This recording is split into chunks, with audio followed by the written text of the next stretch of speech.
Hello guys, now started our new chapter number 23.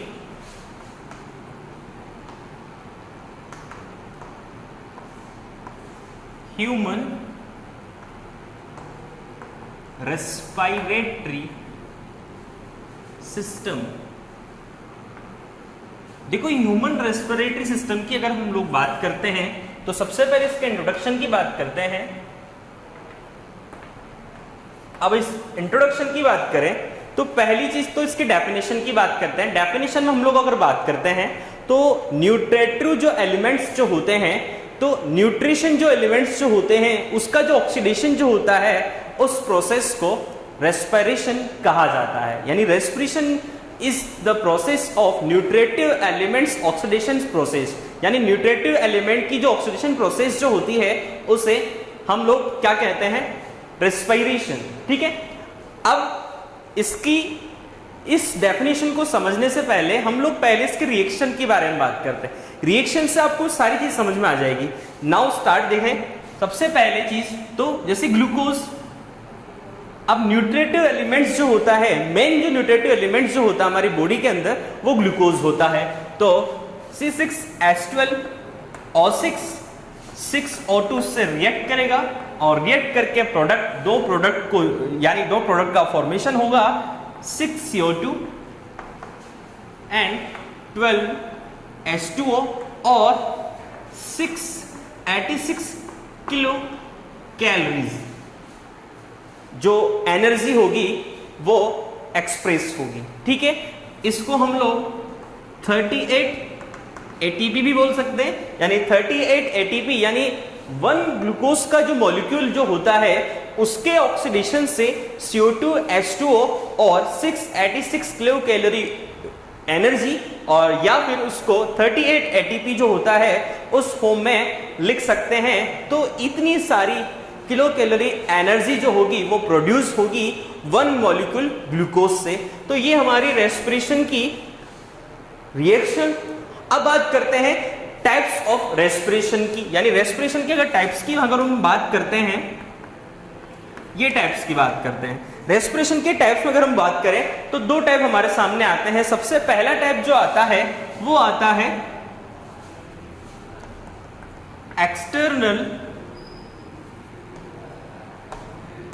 Respiration और एक आता है इंटरनल रेस्पिरेशन, जिसे हम लोग सेल्यूलर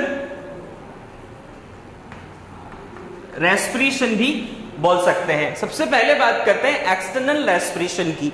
एक्सटर्नल रेस्पिरेशन का मतलब यह होता है कि एक्सटर्नल एनवायरनमेंट जो है उसमें प्रेजेंट जो ऑक्सीजन है उसको तो हम लोगों ने रिसीव किया और हमारी बॉडी के अंदर ग्लूकोज के ऑक्सीडेशन से बनने वाली जो CO2 है उसे हमने एक्सटर्नल एनवायरनमेंट जो था उसमें एक्सपोज कर दिया, एक्सप्रेस कर दिया। तो वो होता है एक्सटर्नल रेस्पिरेशन। नॉर्मल लैंग्वेज में हम लोग इसे ब्रीथिंग भी बोल सकते हैं। तो ब्रीथिंग का मतलब नॉर्मली जो रेस्पिरेशन हम ब्रीथ करते हैं यानी ऑक्सीजन जो होती है उसको रिसीव करते हैं और CO2 को एक्सपोज करते हैं, एक्सप्रेस करते हैं। तो वो हमारे पास क्या आ जाता है? एक्सटर्नल रेस्पिरेशन या ब्रीथिंग। ठीक है, आगे बात करते हैं इंटरनल रेस्पिरेशन या सेल्यूलर रेस्पिरेशन की। अगर हम लोग बात करते हैं तो इंटरनल या फिर सेल्यूलर रेस्पिरेशन का मतलब यह होता है कि लंग्स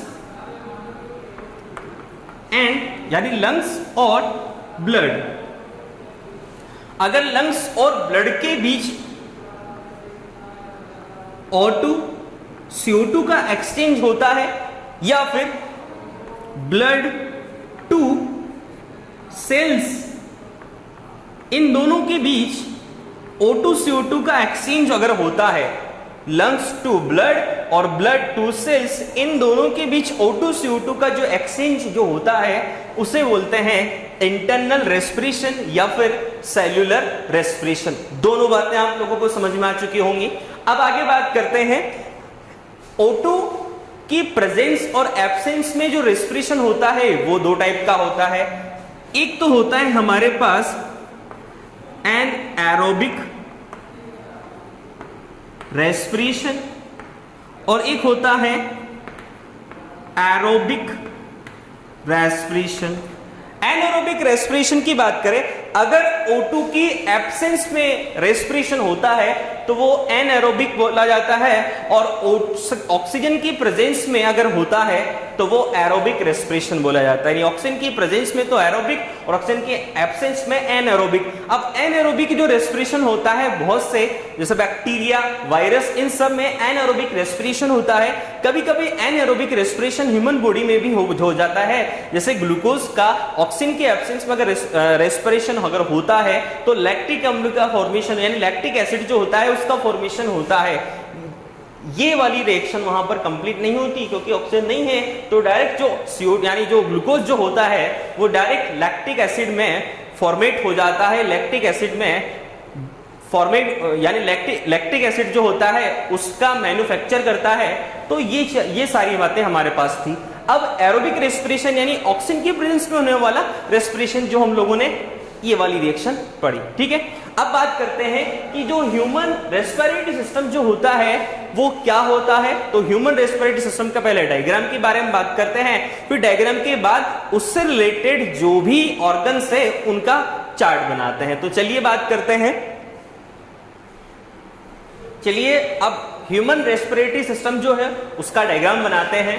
देखो पहली चीज तो ये हमारा ह्यूमन रेस्पिरेटरी सिस्टम जो होता है वो स्टार्ट जो होगा वो नोज यानी हमारी जो नोज होती है वहां से स्टार्ट होगा, और वहां से स्टार्ट होता हुआ ये हमारे लंग्स जो होता है उसमें एंटर होता है।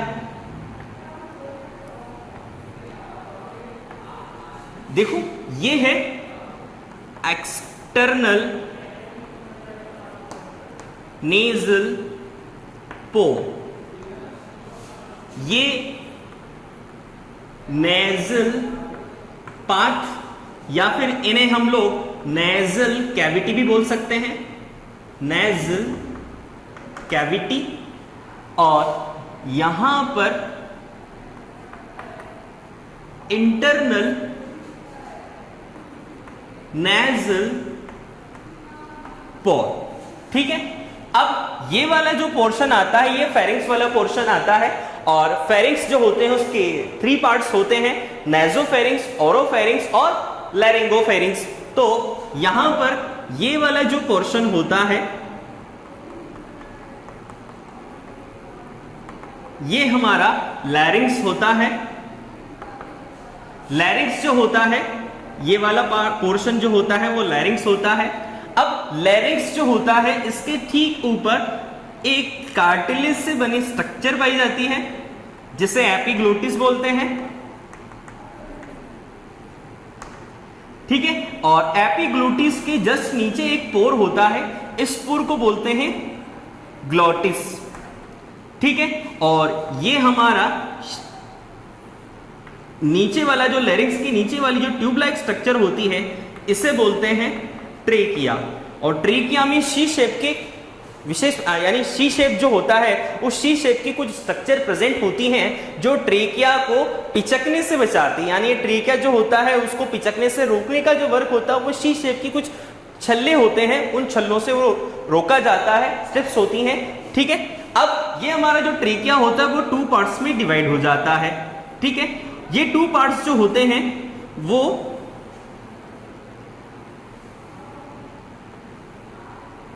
देखो ये वाला जो पार्ट होता है, देखो मैंने आपको पहले बताया था ये वाला जो पोर्शन होगा वो लेफ्ट होगा, तो ये लेफ्ट ब्रोंकी, ये राइट ब्रोंकी। अब लेफ्ट ब्रोंकी जो होता है वो फिर आगे जाकर 2 पार्ट्स में डिवाइड हो जाता है जिन्हें बोलते हैं bronchi, primary bronchi, primary bronchi आगे जाकर फिर डिवाइड हो जाएगी जिन्हें बोलेंगे सेकेंडरी ब्रोंकी, और सेकेंडरी ब्रोंकी आगे जाकर फिर डिवाइड हो जाएगी जैसे बोलेंगे टर्सरी ब्रोंकी, तो प्राइमरी, सेकेंडरी और टर्सरी ब्रोंकी में डिवाइड हो गई, और टर्सरी ब्रोंकी फिर आगे जाकर छोटी छोटी ट्यूब्स लाइक स्ट्रक्चर में डिवाइड हो जाती हैं, जिन्हें बोलते हैं ब्रोंकियोल्स। और ये जो ब्रोंकियोल्स होते हैं वो आगे जाकर एल्वियोलर डक्ट जो होती हैं उससे ओपन होते हैं एल्वियोली में, एल्वियोली, और ये होती हैं एल्वियोलर डक्ट। ठीक है, अब ये वाला जो पोर्शन होता है वो हमारा राइट साइड होता है, तो इसे बोलते हैं राइट लंग, और इसे बोला जाता है लेफ्ट लंग।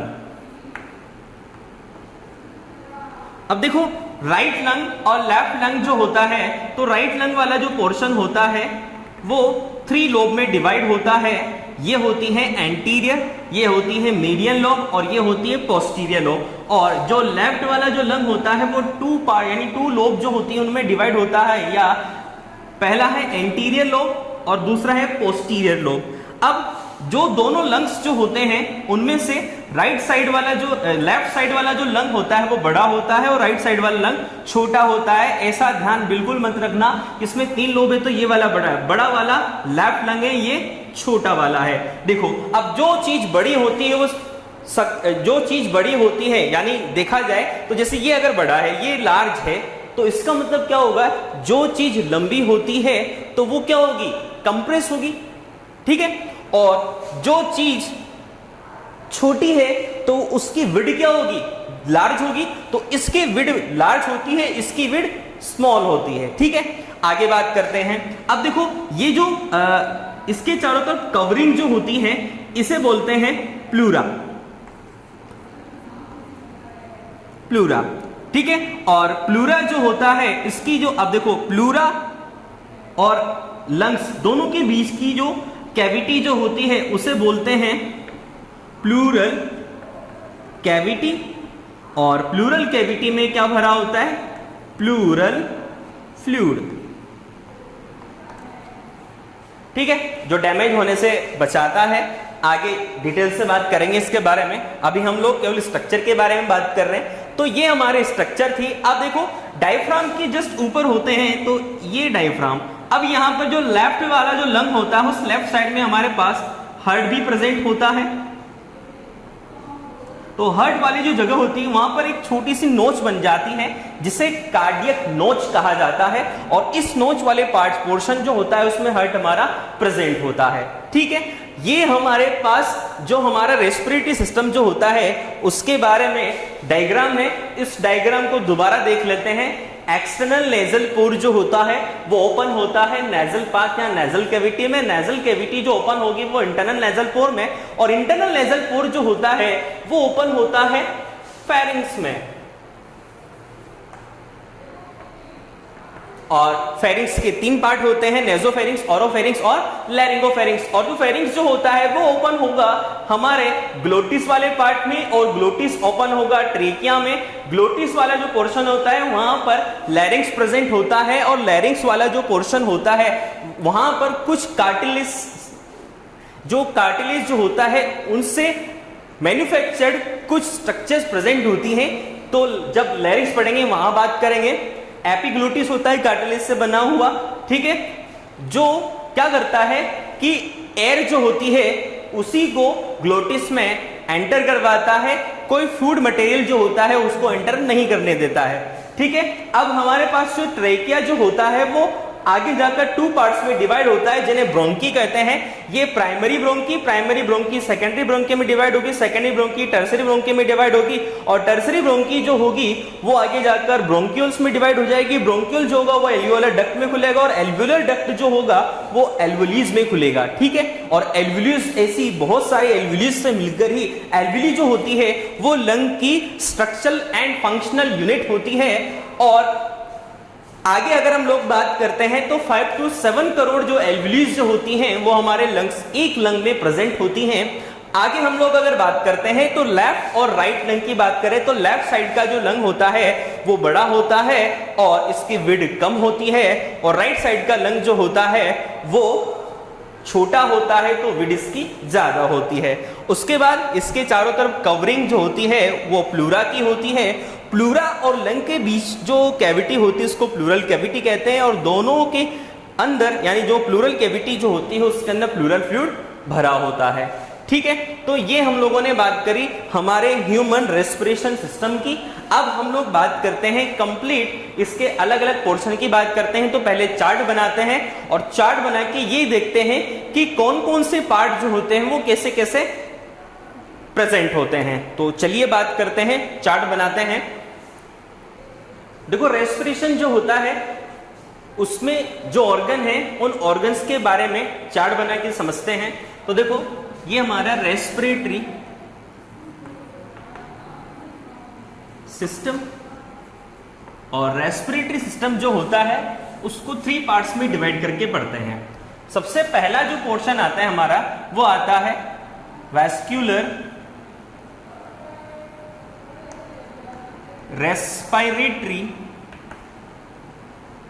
ऑर्गन्स। दूसरा पोर्शन हमारे पास जो आता है वो हमारे पास आता है मेन रेस्पिरेटरी ऑर्गन्स, और थर्ड हमारे पास आता है एसोसिएटेड रेस्पिरेटरी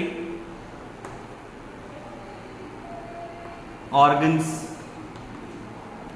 अब देखो वेस्कुलर रेस्पिरेटरी ऑर्गन जो होगा उसमें हमारे पास क्या क्या आएगा। तो वेस्कुलर रेस्पिरेटरी ऑर्गन्स में हमारे पास पहला जो पोर्शन हमारे पास आता है वो आता है नोज। ठीक है, और नोज के बाद यही देखो वेस्कुलर रेस्पिरेटरी सिस्टम में नोज हमारे पास आएगा। नोज के साथ साथ इसको ऐसे चार्ट से ही देखते हैं। सबसे पहला पोर्शन नोज, नोज के बाद दूसरा पोर्शन हमारे पास आएगा फेरिंग्स, और थर्ड आएगा विंड ट्यूब या पाइप। विंड ट्यूब जो होती है उसमें 2 पोर्शन, एक तो लैरिंग्स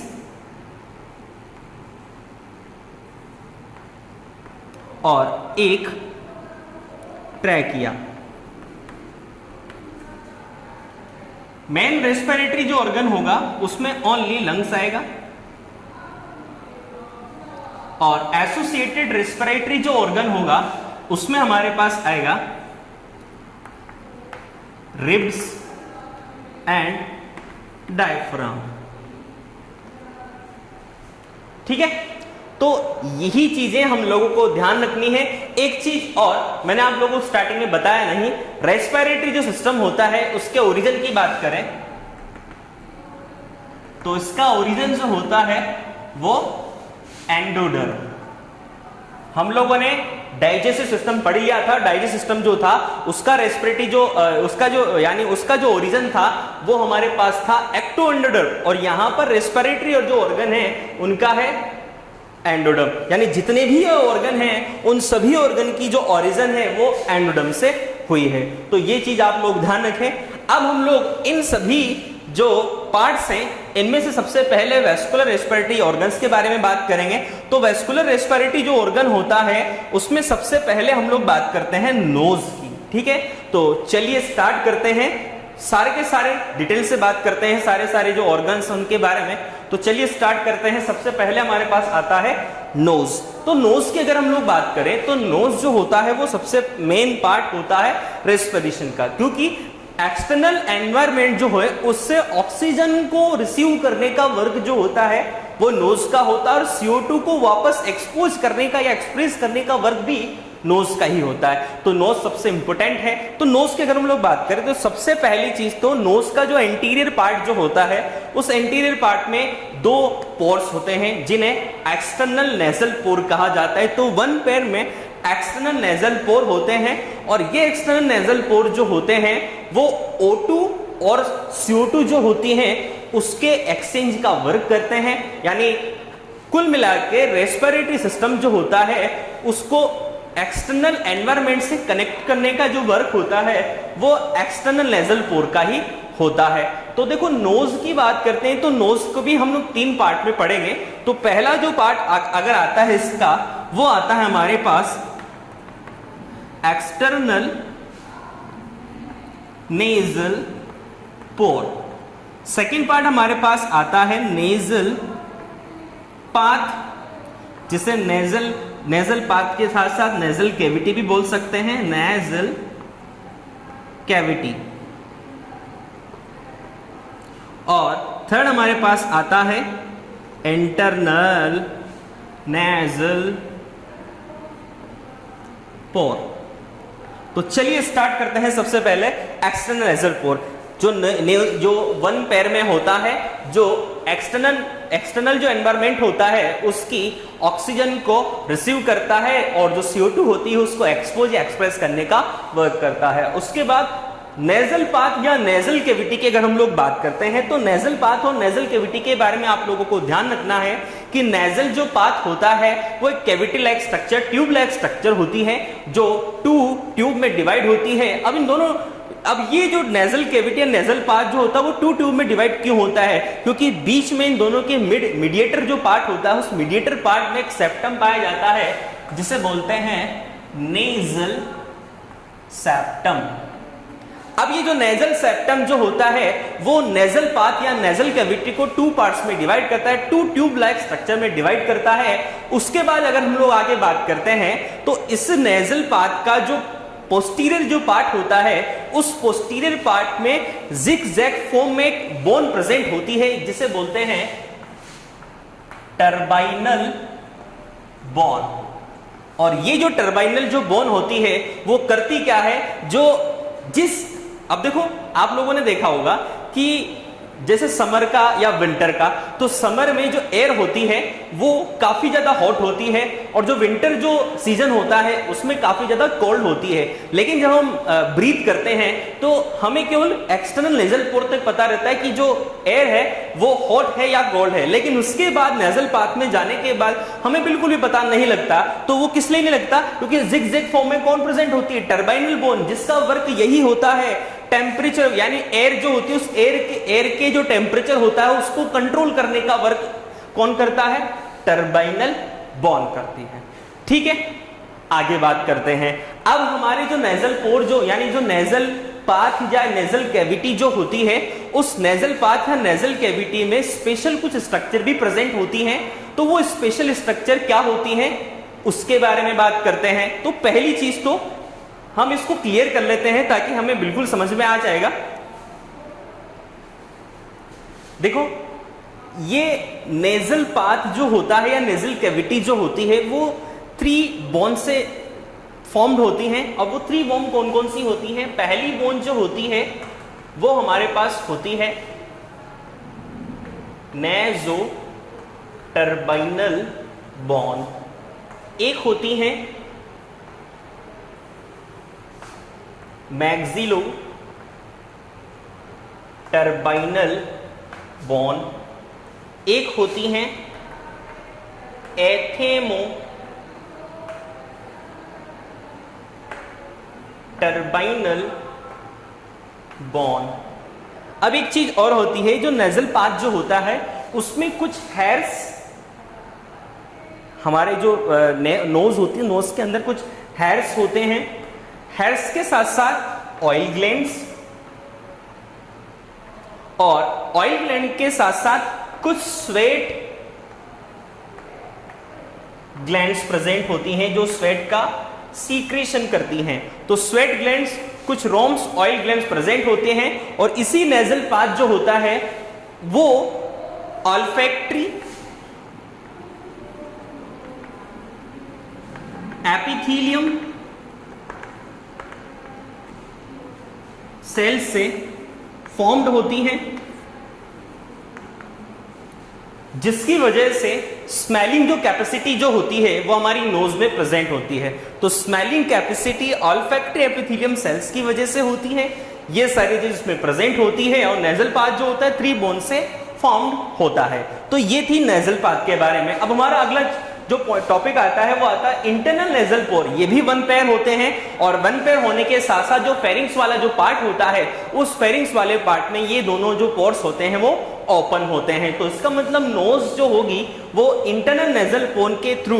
अब इंटरनल नेजल पोर के बारे में मैंने आप लोगों को डाइजेस्टिव सिस्टम में बताया था कि जब हम फूड जो होता है उस फूड को सॉल्वेशन करते हैं तो फूड का सॉल्वेशन जब तक होता है तो उस पीरियड में जो यूवोला जो होता है या विलम पेलेटाई जो होता है वो फूड को जब हम निगलते हैं तो उनको इंटरनल नेजल पोर को जो क्लोज करने का जो वर्क होता है वो अल्वा यूवोला जो होता है उसका होता है, विलम पेलेटाई का होता है। तो यही इंटरनल नेजल पोर को बंद किया जाता है जिसकी वजह से हमारी नाक में खाना या फूड जो होता है वो नहीं जा पाता है। ठीक है, अब ये नोज जो होता है, ये नोज जो होती है वो नोज ओपन किस में होगी? फेरिंग्स में।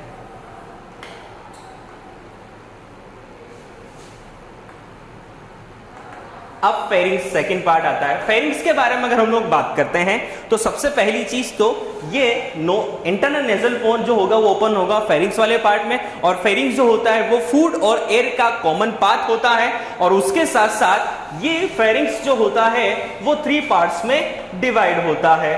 तो इसके 3 पार्ट्स कौन कौन से? सबसे पहला है नेजो फेरिंग्स, एक है ओरो फेरिंग्स और एक है लैरिंगो फेरिंग्स।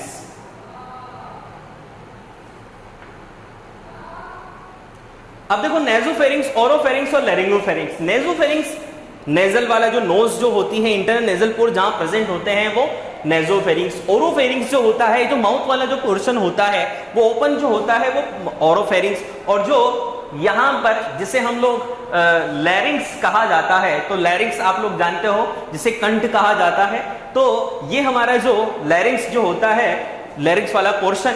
तो फेरिंग्स के 3 पार्ट्स होते हैं, नेजोफेरिंग्स, ओरोफेरिंग्स और लैरिंगोफेरिंग्स।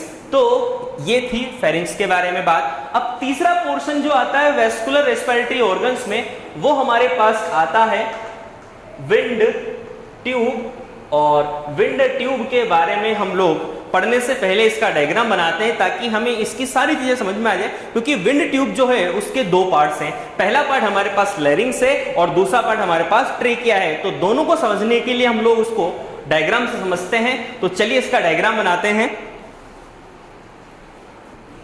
तो अब देखो डायग्राम बनाते हैं विंड पाइप को पढ़ने के लिए। देखो सबसे पहली चीज जो हमारे पास आती है ये है, देखो 3 टाइप की कार्टिलेज होती हैं, हाइलिन कार्टिलेज होती हैं। और ये 3 टाइप की जो कार्टिलेज जो होती हैं वो अलग अलग शेप की होती हैं।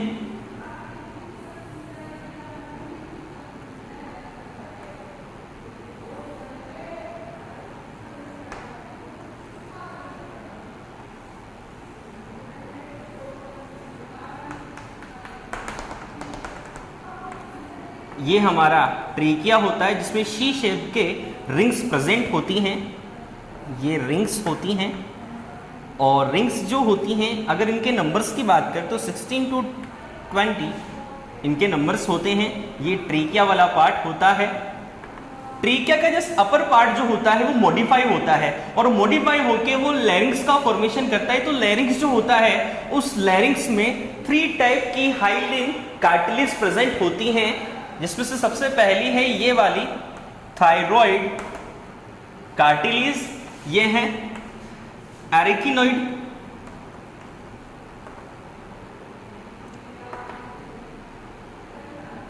और ये होती हैं क्रिकॉइड।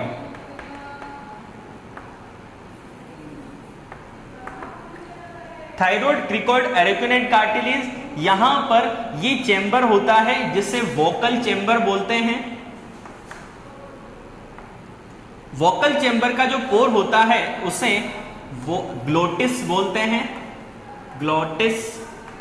और ग्लोटिस का जो अपर पार्ट जो होता है उस अपर पार्ट पर एक कार्टिलेज से बनी एक यानी एक स्ट्रक्चर होती है, जैसे ढक्कन जैसे स्ट्रक्चर भी बोल सकते हैं, उसे बोलते हैं ग्लोटिस। ठीक है, आगे अगर हम लोग बात करते हैं तो ये जो थायराइड होता है इसके ऊपर एक छोटी सी स्ट्रक्चर प्रेजेंट होती है जिसे बोलते हैं एडम्स एप्पल।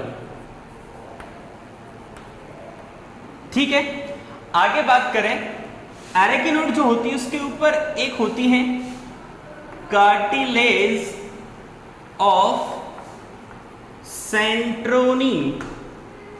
ठीक है, तो ये जो लैरिंक्स और ट्रेकिया है उसके स्ट्रक्चर है।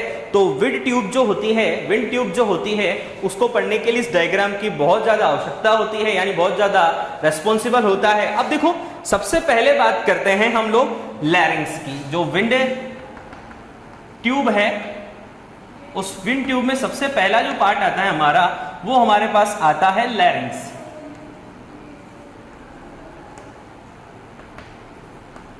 तो लैरिंक्स के बारे में बात करते हैं। सबसे पहली चीज तो कि जो ट्रेकिया जो होता है उस ट्रेकिया का जो अपर पार्ट होता है वो मॉडिफाई होकर लैरिंक्स का फॉर्मेशन करता है और ये साउंड प्रोड्यूसर डिवाइस की तरह वर्क करता है, साउंड को प्रोड्यूस करने का वर्क करता है। और ये एक चीज और ध्यान रखना, एक बार एम्स में एक क्वेश्चन आया था, हमारा जो लैरिंक्स जो होता है वो लैरिंक्स किस टाइप की ध्वनि यानी किस टाइप का जो साउंड है वो प्रोड्यूस करता है। तो ये जो होता है वो आ और ई टाइप का साउंड प्रोड्यूस करता है। तो ये आप लोग ध्यान रखें, एम्स में ऐसा क्वेश्चन आ चुका है। तो आ और ई का जो साउंड होता है वो प्रोड्यूस करता है हमारा लैरिंक्स। अब एक चीज और है, लैरिंक्स जो साउंड को प्रोड्यूस करने की जो प्रोसेस है, यानी लैरिंक्स से साउंड के प्रोड्यूस करने की जो प्रोसेस होती है उसे बोला जाता है फोनेशन। और एक आप लोग ध्यान रखें, एक ऐसे ही जनरल नॉलेज के हिसाब से, कि हमारी जो हार्ट बीट होती है उस हार्ट बीट का जो साउंड होता है उस साउंड को भी, यानी ये जो साउंड प्रोड्यूस जो होता है उसका जो ग्राफिकल रिकॉर्ड होता है उसे बोलते हैं फोनोकार्डियोग्राम। फोनोकार्डियोग्राम।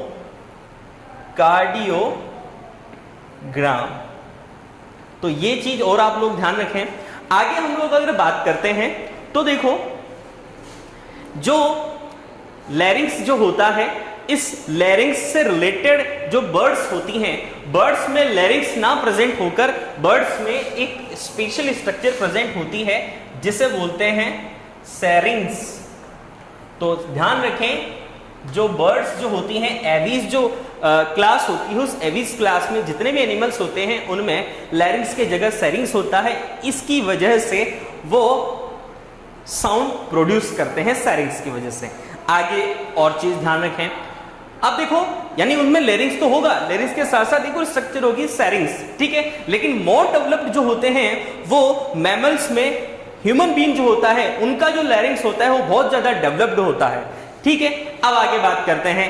अब हमारे पास एक चीज और आती है कि जो लैरिंक्स जो होता है वो 3 टाइप की हाइलिन जो कार्टिलेज होती है उनसे मॉडिफाई होता है। तो पहली कार्टिलेज की अगर हम लोग बात करते हैं तो पहली कार्टिलेज हमारे पास आती है थायराइड कार्टिलेज। थायराइड कार्टिलेज की अगर हम लोग बात करते हैं तो थायराइड कार्टिलेज के नंबर्स की अगर हम लोग बात करते हैं तो ये 1, यानी इसका जो नंबर होता है वो 1 होता है, यानी ये ओनली सिंगल होती है और इस पर एक स्ट्रक्चर प्रेजेंट होती है या एक बल्क प्रेजेंट होता है जिसे एडम्स एप्पल बोला जाता है। और ये एडम्स एप्पल जो होता है वो जो मेल होते हैं उन मेल में बहुत ज्यादा डेवलप होता है, इस वजह से मेल के ये वाला जो पोर्शन होता है वो थोड़ा सा बाहर निकला हुआ होता है। आगे अगर हम लोग इसके शेप की बात करें तो इसका जो शेप होता है वो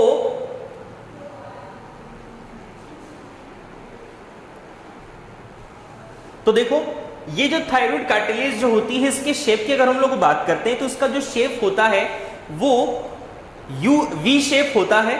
और उसके बाद थायराइड कार्टिलेज जो होती है सबसे लार्जेस्ट यानी सबसे बड़ी होती है, largest cartilage only for larynx, यानी लैरिंक्स में तीनों जो कार्टिलेज होती हैं क्रिकोइड, एरेकिनोइड और थायराइड में सबसे लार्जेस्ट जो होती हैं वो थायराइड कार्टिलेज होती हैं। उसके बाद बात करते हैं एरेकिनोइड की। तो एरेकिनोइड जो कार्टिलेज होती है पिरामिड शेप में होती है। नंबर्स की बात करें तो ये 2 पेयर में होती हैं, यानी एरेकिनोइड 2 पेयर में होती है, थायराइड 1 होती है, क्रिकोइड भी सिंगल होती है। क्रिकोइड और ये दोनों सिंगल होती हैं और ये पेयर्ड होती हैं, यानी डबल होती हैं, ठीक है। तो एरेकिनोइड जो नंबर्स होते हैं वो 2 और ये सिंगल और ये भी सिंगल होती है।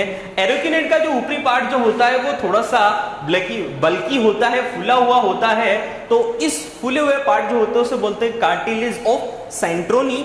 और दूसरी बात करें, 2 एरेकिनोइड जो कार्टिलेज होती हैं उनके बीच का जो चैम्बर होता है उसे वोकल चैम्बर बोलते हैं। वोकल चैम्बर का एक पोर होता है जिसे ग्लोटिस बोलते हैं। ग्लोटिस के ऊपर वही एपिग्लोटिस प्रेजेंट होता है।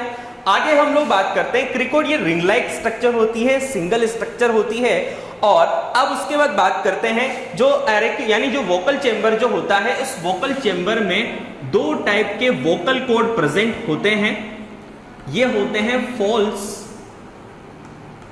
वोकल कॉर्ड और ये होते हैं ट्रू वोकल कॉर्ड। देखो, जो फॉल्स वोकल कॉर्ड होते हैं वो थिक होते हैं, अनइलास्टेड होते हैं और पिंक कलर्ड होते हैं और ये साउंड को प्रोड्यूस नहीं करते हैं।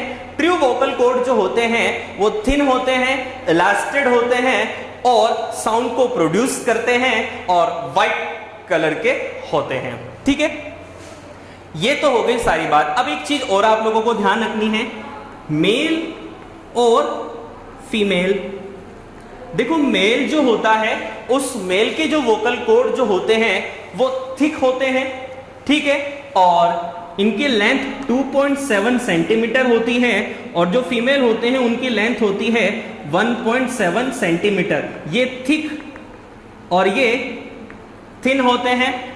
दूसरी बात, इसका जो पिच होता होगा, यानी मोटे होने की वजह से इसका जो पिच होता है वो लो होता है, लो पिच, और इसका पिच जो होता है वो हाई पिच होता है, ठीक है। तो ये 1.7 सेंटीमीटर के और ये 2.7 सेंटीमीटर के। अब आगे अगर हम लोग बात करते हैं ट्रीकिया के बारे में, तो ट्रीकिया की बात करें तो लॉन्ग ट्यूबुलर स्ट्रक्चर होती है। इसकी लेंथ 10 to 12 सेंटीमीटर होती है और उसके बाद ट्रीकिया जो होता है उस ट्रीकिया पर शी शेप की रिंग लाइक स्ट्रक्चर प्रेजेंट होती है और ये रिंग लाइक स्ट्रक्चर की जो नंबर्स होते हैं वो 16 to 20 होता है, ठीक है। और ये जो ट्रीकिया होती है उस ट्रीकिया को पिचकने से रोकने का वर्क करा जाता है, यानी वर्क करती है।